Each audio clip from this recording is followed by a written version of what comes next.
This time around, we'll see who's going to get the 75. Well, Romeo Haga's not started the race, so there's now just 35 competing for this one. Here we go. Great start from Dries van Langendonk, and straight into second goes Alfie Slater. A perfect start for the odd side of the grid. The even side a little bit sluggish, but as they work their way through the hairpins for the first time, it is going to be a very solid run from Dries van Langendonk as he holds the field to ransom. Down the hill, Noah Wolf getting in on the inside line to try and take on Jindra Peschel. A fabulous run as Peschel is going to have to just wait his moment. They work their way through the hairpins again, and there is Peschel trying to work up a little bit more, but he's obviously lost quite a few places on the opening tour, being on the wrong side of the starting grid in the number 31. He was on the front row. He's now down to about 8th or 9th position minimum, as another squeeze there up through the hairpins. A couple of the Paralins getting a little bit crossfired, but what a start from Dries van Langendonk, who leads from Alfie Slater and the hard-charging Elliot Kaczynski. Yeah, indeed. Fantastic start as they go back across the start-finish line now. They will come across the order as Van Langendonk, Slater, Kaczynski, Bondarev. Wolf is up into 5th place now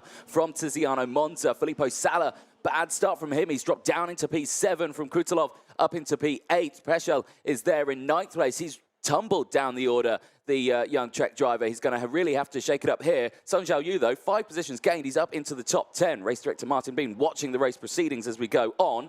All the drivers, though, relatively decent start. Some drivers struggling, though. Yeah, cracking start from Bondarev. They said they tried something in the last heat of the day yesterday. It certainly worked out, didn't it? Because he's now trying to replicate his 3rd position from what he set yesterday. And is that him past Kaczynski? It is. So Bondarev has now got himself into 3rd position on the Kart Republic, now trying to chase down Van Langendonk and Slater. Yeah, indeed. So big shake-ups in this order here. Back across the start-finish line once again, and keeping an eye on that gap. 0.3 of a second between Van Langendonk and Slater. I think Slater's got some pace here because he went purple in Sector 3. Granted, on that last lap, Van Langendonk did have the fastest lap of the race, 54.120. The air temperature a little bit cooler than what they had yesterday here. And, of course, that threat is in the sky of potential precipitation, so keep an eye as the race goes on and the day goes on. But so far, Dries van Langendonk doing a sterling job here. Action a little further back on your screen. That looks like one of the IPKs in a KI. I think it's Jindra Peschel who's now trying to fight his way back. He's battling with David Cosma. That's all the way down in P10. Yeah, it is going to be a tough one, this, because this is the longest race of the weekend so far for OK Junior. And those clouds are getting darker and darker all the time. It could happen at any time. I was being told earlier by Martin Bean that it's actually the mountain range you want to look at because it's coming from the other side of Trenet, the rain clouds, so it could hit here before it hits the main town. So that's going to be an interesting one in terms of when the rain comes. We're just waiting for it, essentially. So Van Langendonk in front of Slater, Bondarev, Kaczynski, Wolf, Sala, Krutulov, then Peschel, Monza, David Cosma, and Sung Xiao Yu in front of Koshe, Kraling, and Kansani. Van Langendonk opens it up with a 54.0 at the end of lap 3. That's really the first lap that you start to get the fast laps come in. So Alfie Slater just settling himself into a rhythm in 2nd. Bondarev having worked his way to 3rd in front of the Swede, Elliot Kaczynski. And now it's about when drivers are ready to go for an overtaking move. That's a big lunge on the inside from Monza, getting through on Peschel, I think. So a good run there from the Paralin as he made his opportunity. He dived, he took it, and he has managed to cement it. Yeah, he has indeed. So nice little position gain there in that sort of mid-pack area. Back across the line once again. And you're starting to see gaps starting to form here now as drivers close in. I mean, Slater's not been able to keep up with the pace of Van Langendonk. That gap's opened up just a little bit now. 0.6 of a second. It's still very close between the two of them. But again, the consistency that we've seen across this weekend from Dries van Langendonk has been unparalleled to anyone else. I mean, he has just been planting that car on every apex and just driving away. Meanwhile, it's still kicking off in the background here as Peschel's still fighting off David Cosma here, and I think he's battling away with the driver just in front of him as well. Krutulov, I think he's a little further up the road. But, yeah, it's getting very interesting down here as well. This is the battle further down as well. This is Kraling, Sung Xiao Yu, and Louis Cochet, who are battling for P11 at the moment. But still, eyes on that front 5. And everyone right now, I think, is just in, let's just get to the end of this race. There's definitely been a shift in momentum now. Bondarev has started to close back up on Alfie Slater, and the Kart Republic star is looking for his first opportunity to get past the young Englishman. So this is going to be a tough run, and that goes Kian Fardin. Kian Fardin making his bid on Zhao Yushun So he gets through. So that's Kian Fardin, the Swiss driver, making up an overtake. And as they work through, there's a bit of badinage further back as we have the Ricky Flynn of Roman Kamyab going wheel to wheel with Andy Consani. Oh, and a little bit of a nudge there in the back. You saw one of the Koskis just losing out, and it was Consani that ended up getting a little bit of a tag there. That looks like Oliver Kinmark making his move. But as you can see, it's getting a little bit feisty in the middle of the pack, as every driver knows that in 7 laps' time, one of these guys, or several of these guys, are going to be out of the race weekend. Exactly, and there's a lot of pressure to put on such a young driver, of course, across this weekend. The pressure of Bondarev's in front. Bondarev's got through past Slater. He has, so the change for seconds come off camera. So now that's really heating up that battle for second place. And, of course, keep an eye. Van Langendonk's going to just drive off here now. If these guys start scrapping away, keep an eye on it. Kaczynski is going to try to go for the move. Slater back down the inside of Bondarev, but Bondarev fights back. Lovely. Nice little switch around there, but it looked like Slater nearly kissed the barriers there on the exit of the corner. You've got to be so careful as they go back down compression. The battle for second place rages on. 4 of them absolutely line astern here. This is brilliant. Bondarev's so smart there. He took 2 steps back to take 3 steps forward. Very nicely done there as he let Slater go. But then Kaczynski and Noah Wolf are now all over the back of the Brit as Bondarev has pulled a fast one on Alfie Slater. A good overtaking move and then a great defensive tactic to let him go and get back past him. He went slow in, fast out, and he's actually got the upper hand as a result. So now Slater having to go a little bit cautious, get back on the offense whilst also being on the defense. He seems to have taken on the latter with a lot of aplomb. So now he's going to try and get back on terms with Bondarev again. He's got to be careful. Kaczynski will be diving through. Actually had a proper walk around this circuit, did 3 laps of the course this morning, and you really do see how interesting the overtaking positions are around here. It's not just a straight 180-degree angle for the first hairpin that they just went through. It's actually quite inviting. It opens it out. It tightens on the exit of the apex. Same here as well. It tightens on the edge of the radius. So from a driver's point of view, it invites you to go for the overtaking move. So that's why we've seen quite a few attempts, some successful, some not, on those particular corners. Yeah, indeed. It is a fabulous circuit here. It's really shaken up the field, which is brilliant to see. And I suspect for the viewers at home, it's given a new dynamic as well to what the drivers actually are capable of. Yes, if we continue going to these wide open fast circuits, you're going to see your standards up at the top who can deal with that. But when you come to the tight and twisties, the narrows, the technical circuits, this is where you really see the talent shine through. Here goes Wolf. We're seeing that, and Wolf down the inside at the hairpin gets past Kaczynski. Kaczynski not able to retaliate here. He might be able to get something on the exit here. He looks to the inside. No. Thinks against it. Slots back into P5. Wolf into P4. And that's a cut that stopped. It looks like a Koski. It is. It's the 18. Yes. I think it's Guy... No, it's a Forza. It's Guy Albag. Yeah, Guy Albag has unfortunately retired from the race there. Very disappointing indeed. And we've got a warning flag, as you mentioned, for Vivek Kanthan, the Paralin driver from the United States, as Guy Albag, the Israeli, walks away from the scene. Very unfortunate indeed for Guy Albag. Oh, wait a minute. Is it Guy Albag? No, it's not. That's Van Langendonk. Oh, that is Dries Van Langendonk, the race leader. Oh, my Dries goodness. Van Langendonk has gone from the race. Mechanical problems by the look of it. Bondarev has taken the lead. Dries Van Langendonk, the man who has had a perfect weekend. I cannot believe it. Dries Van Langendonk is out of this race. It wasn't the 18, it was the 78. I cannot believe it. Dries Van Langendonk, who has dominated all 5 qualifying heats and the time qualifying session, is out of this race. And suddenly, Alexander Bondarev is leading from Slater, Wolf and Kaczynski. I cannot believe it. Well, it's definitely drama after a brilliant weekend, but I think he'll be okay. I think he's got enough points here to get through. And there's a replay looking into the corner. Look at the top of your screen now through the hairpin. And yeah, it just conks out. It's just gone. It just stops. I cannot believe it. Dries Van Langendonk, the race leader every single time, has now dropped. I cannot believe it. What a disaster.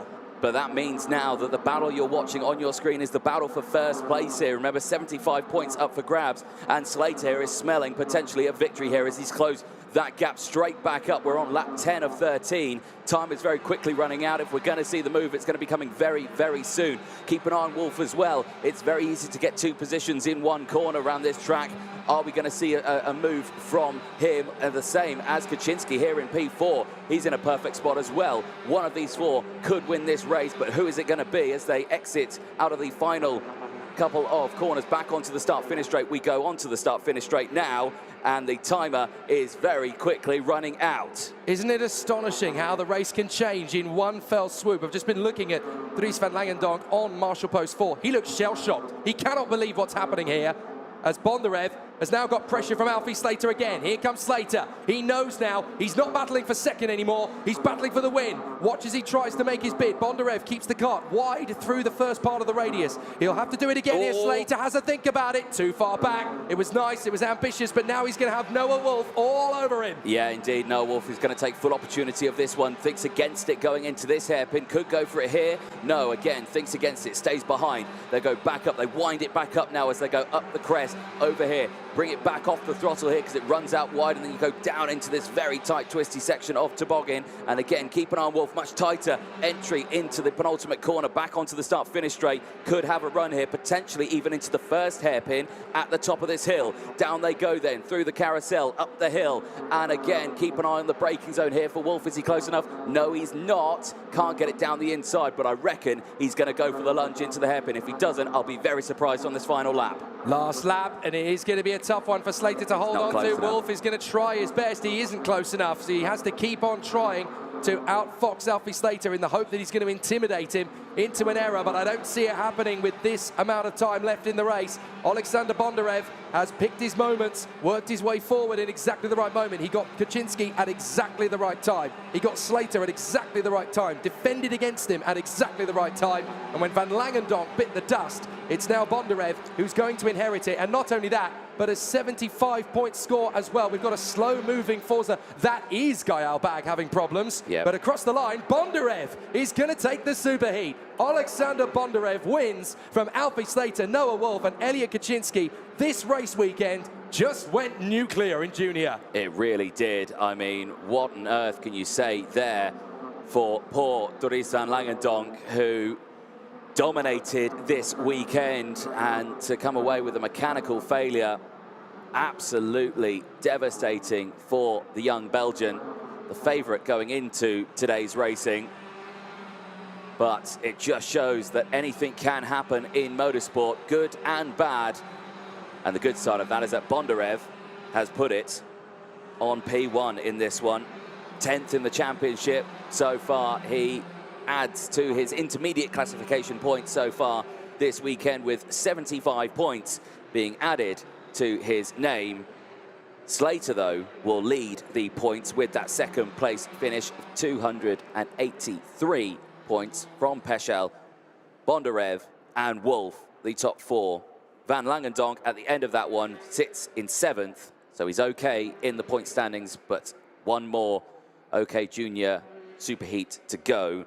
That'll be at 10:30 local time. A look at the provisional classifications then at the end of Superheat 1 for the OK Junior category.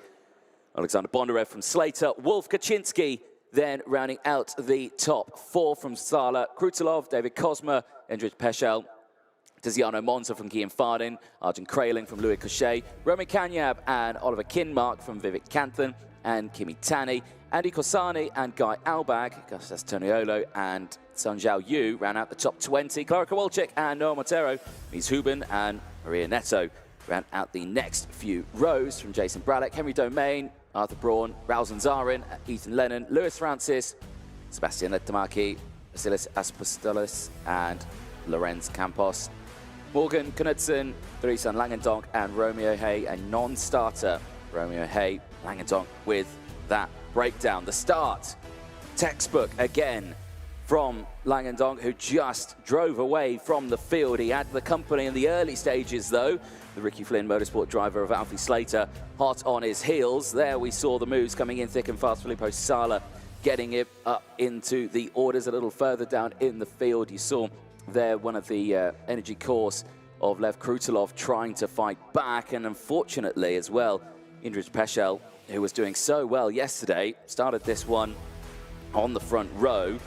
3 wins yesterday. He dropped down the order quite considerably in this one as Bondarev started to make his way through the field. There was the moves further back from Guillaume Farden as well. So the overtakes came thick and fast all the way throughout. Again, everyone just trying to find that piece of track and doing their very best to try and gain as much points as possible. That was the pinch point moment there, where there was a unfortunate bit of contact for one of the Paralins. I believe Vivek Kanthan involved in that. But across the line, Bondarev would take the win after a dramatic breakdown for the man who was leading the weekend, Durizan Langendonk. Well, a dramatic start to the day as the carts get recovered from the circuit. We're down with, in the pit lane though, we're with our race winner, Alexander Bondarev, in the number 63 Kart Republic kart. Jake Sanson, over to you. What a dramatic turnaround that race has given us. And here is our winner, Alexander Bondarev. Alex, I mean, obviously you're trying to battle away for position and grab a victory, but what a stroke of luck from your side, I guess. Yeah, like when I was in the top 3 behind Alfie, I thought that the maximum place that I could get was P2 because Dries was just flying away out front. But then I think he got an engine failure, but I'm not sure. But then I go into the lead, and then I just try to I was just trying to get a nice gap so I can keep P1, and yeah, it was a good race also. I mean, obviously this now changes everything because he only picked up 2 points from that race. You have 75, so this brings you and quite a few other drivers right back into contention, I guess. Yeah, I mean, it is a good chance for me, especially with it probably changing conditions for the final, and we'll see what we can do then. Obviously, having had a little bit of running in the wet earlier in the week, how confident are you guys that if it comes and if it's as heavy as it's predicted it's going to be, you guys can be competitive?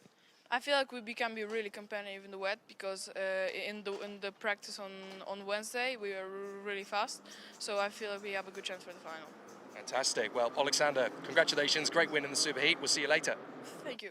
How about that to change things around? I mean, if the rain is going to be as heavy as we think it's going to be earlier on in the weekend, it was predicted, all of a sudden, this OK Junior final later on today has become must-see motorsport, and it's going to be anybody's to win.